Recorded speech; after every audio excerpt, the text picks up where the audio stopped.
Previously on Coupled with Chaos personal podcast. They were able to raise the money, so wow, that was good. One, it's a wonderful community of people, and I think you're finding, you're beginning. These are my people. To make some real contacts and some real friends in this world. Yes, because I noticed these are my people. This is my tribe. And messaging a lot of people more than normal. Yeah.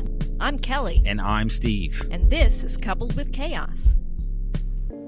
Eye appointments for everyone this week. Yes. It means I get to get my glasses fixed, right? Yeah. Well, not fixed. You get new ones. Yeah, I can't fix them. Yeah, I tried to fix glasses. Like, I've pieced. Well, you actually took a chip out, so you'd have to have new lenses. I have other lenses, and I tried to, like, replace these lenses with those because we've got the same things. The same frame. Yeah, it was not good. It was not productive. Well, you have that weird rimless glasses. Yeah, I'm going to have to stop that. Yeah. Seems to be a thing. Because you can do it with regular ones. What I'm finding is that, well, there's two chips now. The first chip was, I think, our foster dog. I'm pretty sure it was Lady is the one who chipped it. I came home from work. She was excited, jumped up, hit my face. Really? Threw the glasses up. She was only here less than a week. Flew the glasses up in the air, and they hit and chipped. And so that happened. And then the other one, because there's a chip in it. She was only here 6 days, and you were gone for part of it. It only takes once. Interesting. And the other time is because there's a chip in one frame and one lens. Then now when I have to do things, it's in my way, so I put the glasses on my head, I tip my head back, and they fell off, hit the floor, and the other one chipped. Oh, my goodness. So people now stare at me when I'm with them. I've got, like, thrift store glasses, is what it looks like. So we all went. All three of us had eye appointments, not at the same time. Yeah, I think I'm going to get new ones this time, too, even though my prescription didn't change much, just like last year. I've now had this pair of glasses for 2 years, and I'm going to say a week after I got them, I was keeping Minnie. A dog. And I even paid for the first time for anti-scratch protection because we have all these dogs. And Minnie was a new puppy. She had just gotten her, and I started keeping her. And she clawed with her little puppy nails right across the center of my field of vision on my left eye. So I've had this big gouge across right where I see for 2 years now. I didn't get new ones last year because my prescription didn't change, and I didn't want to have to pay for new glasses just to get rid of the scratch. But it's been a full 2 years now. So I don't think mine changed much. So I'll be anxious to see that, and maybe I could have gotten new glasses like 4 months ago. Didn't he say that you only needed reading glasses? No. I got one. No, but he did you not. decided you wanted ones to wear all the time? No, that's not true. That's not a true statement. I asked. It was a question. It wasn't a statement. I get it. And I couldn't wear readers because then I have to take them on and off. You know what I mean? Yeah, I know you don't like them, but I was asking. Didn't you say that he said you could do that, but you said you don't like to do that? Yeah, because I would then leave them somewhere. Like I can't, if I did that, I just couldn't function.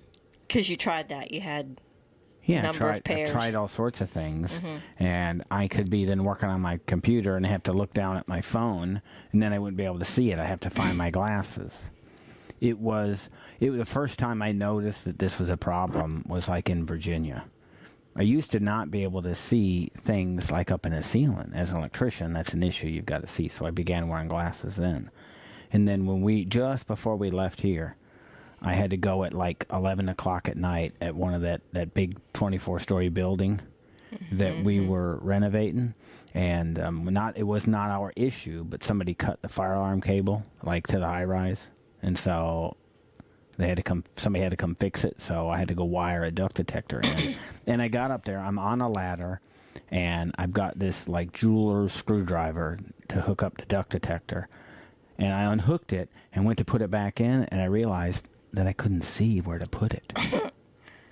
And probably a problem. This was pretty big problem. I mean, it was a huge problem. Then I'm trial and error to see if it fixes each time. I couldn't see anything. It was really just a frustrating whole evening. And to be at that point where you can't see something. I mean, it literally couldn't see.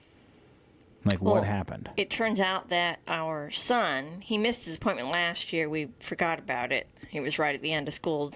And he didn't have any issues, so we didn't bother to reschedule. He hasn't been in 2 years. And he's the only one in the family with perfect vision. And it turns out that his ability to see close is starting to decline slowly. So they said he will probably need reading glasses at some point, but it's not bad enough yet to justify getting glasses. So he said he had noticed that he has to concentrate for a second to focus when he looks up close, and then it clears up. So he's turning into an old man. I was blind all through school and wasn't given the opportunity to get my vision corrected until I was turning 21. So it took most of my lifetime to finally level off and stop getting worse. So there's that.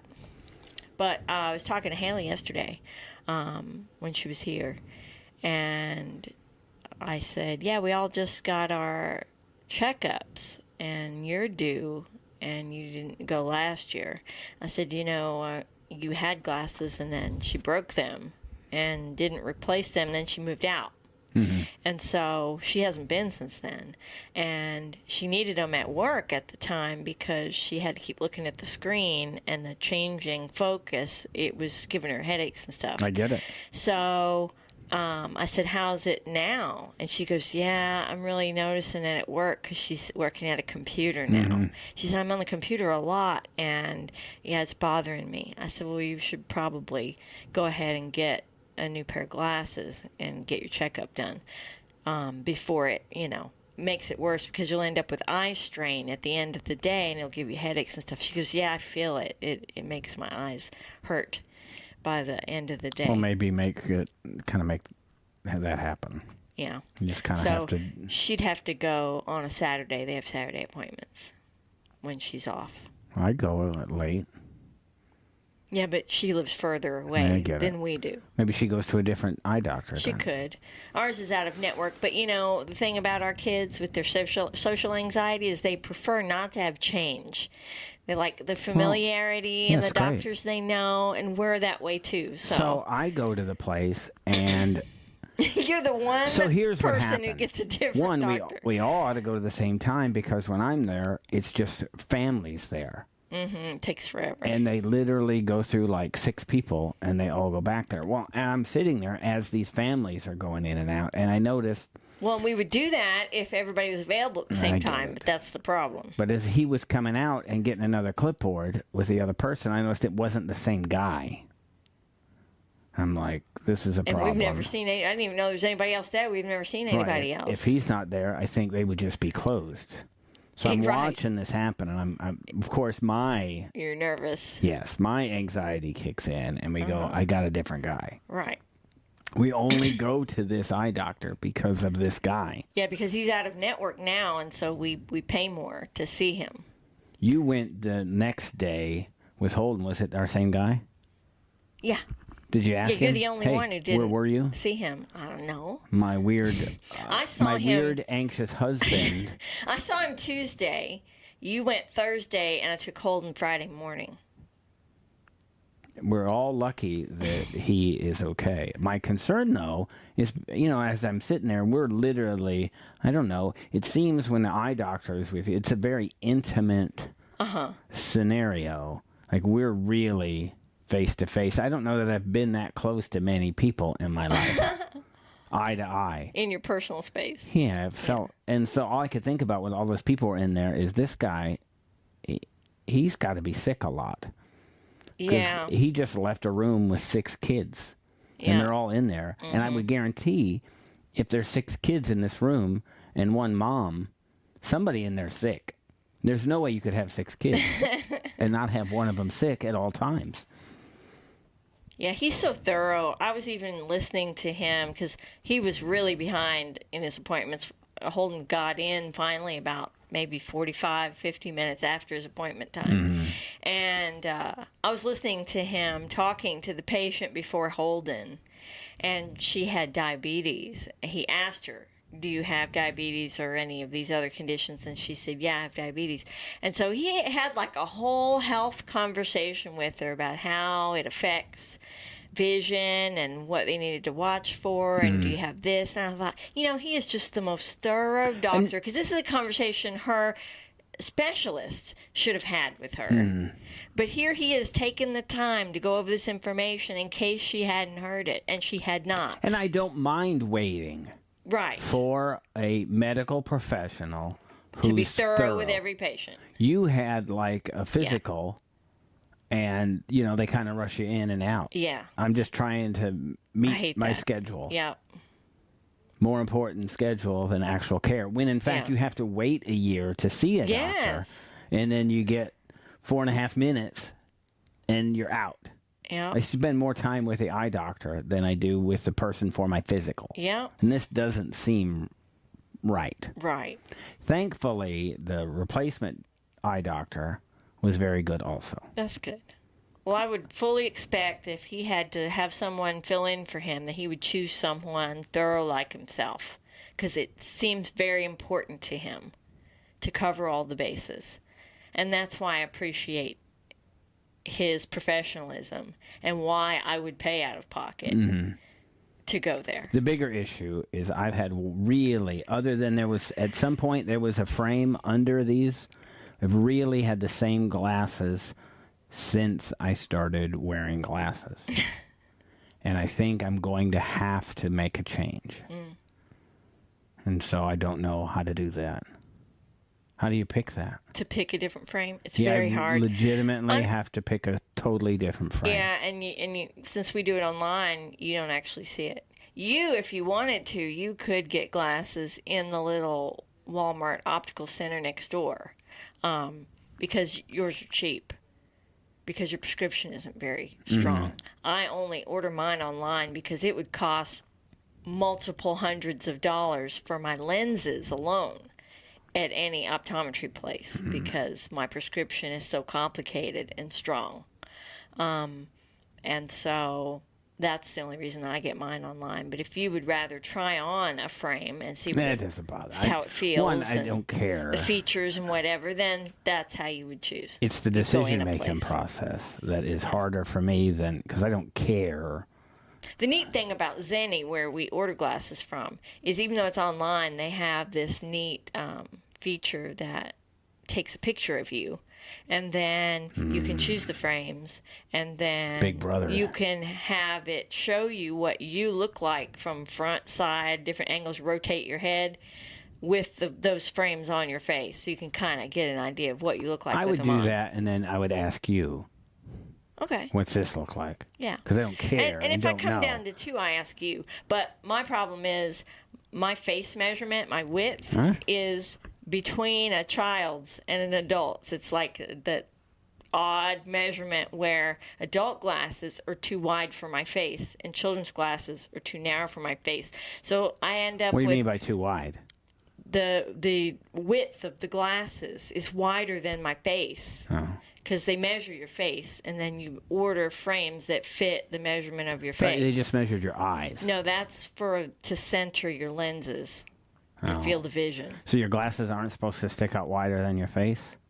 There's a measurement. Oh. It's a window. I would want, at this point, I want them big. Yeah, like clown glasses. This is what want I'm looking for. Yeah, so my problem is for them to fit properly, there's a real tiny measurement window, and very few frames are available because I'm between adult and child. How? And so I actually am lucky if I can find one available at Zenni, and so I really don't have choices, and I just end up ordering that. Wow, whatever the one I is. hear you.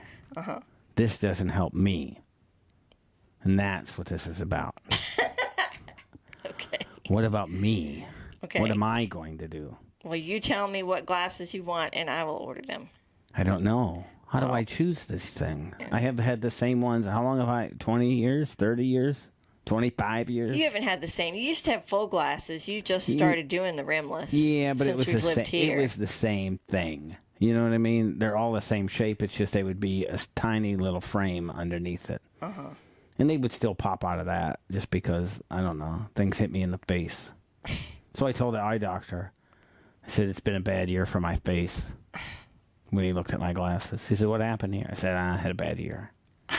That was it. So he chuckled. At least I got a laugh out of him. That's funny. The eye doctor appreciates the jokes. The doctor doesn't. They don't. There's nothing. I get no reaction there at all. Most people, I get no reaction. I like our family doctor. She's very thorough also. She did call me fat.